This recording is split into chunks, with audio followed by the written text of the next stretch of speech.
பெண்களுக்கு ரூபாய் 6000 உதவித்தொகை. தமிழக அரசு அறிவிப்பு. யார் யார் பெறலாம்? தமிழக அரசின் சார்பில் பல்வேறு நலத்திட்ட உதவிகள் செயல்படுத்தப்பட்டு வருகிறது. குறிப்பாக பெண்களுக்கு பல்வேறு திட்டங்கள் நடைமுறையில் உள்ளது.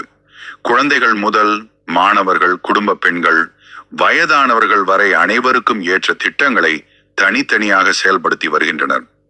அந்த வகையில் மாற்றுத்திறனாளி கர்ப்பிணிகளுக்காக தமிழக அரசு உதவித்தொகை திட்டத்தை செயல்படுத்தி வருகிறது. இந்த திட்டத்திற்கு எப்படி விண்ணப்பிப்பது? தகுதி உடையவர்கள் யார் யார்? எவ்வளவு உதவித்தொகை கிடைக்கும் என்பதை தெரிந்து கொள்ளுங்கள். மாற்றுத்திறனாளி பெண்களுக்கான மகப்பேறு உதவித்தொகை திட்டம் தமிழ்நாடு அரசின் மாற்றுத்திறனாளிகள் நலத்துறையின் சார்பாக மாற்றுத்திறனாளி பெண்களுக்கு பிரசவத்தின் போது ஏற்படும் செலவுகளுக்காக ரூபாய் 6000 உதவித்தொகை வழங்குகிறது. இந்த உதவித்தொகை கடைசி நேரங்களில் ஏற்படும் சிரமங்களை குறைப்பதற்கு பயன்படும் என்றும் கூறப்படுகிறது. மாற்றுத்திறனாளிகள் நல வாரியத் துறையில் உறுப்பினராக இருக்கும் மாற்றுத்திறனாளி பெண்களுக்கு இந்த உதவித்தொகை கிடைக்கும். அதே போல எதிர்பாராத விதமாக ஏற்படும் கருச்சிதைவிற்கு ரூபாய் 3000 உதவித்தொகையாக வழங்கப்படும். இந்த உதவித்தொகை பலருக்கும் மிகவும் தேவையான ஒன்றாக உள்ளது.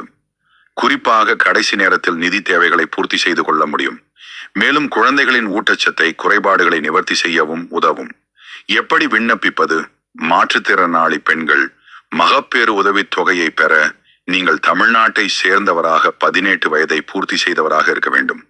முக்கியமாக மாற்றுத்திறனாளிகள் நல வாரியத்தில் உறுப்பினராக இருக்க வேண்டும்.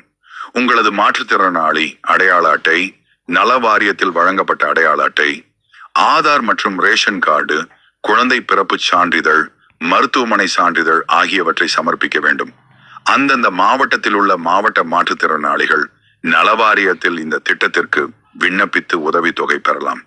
உங்களது அனைத்து ஆவணங்களும் சரிபார்க்கப்பட்டு தகுதியுள்ள விண்ணப்பதாரர்களுக்கு ரூபாய் 6000 உதவித்தொகை கிடைக்கும்.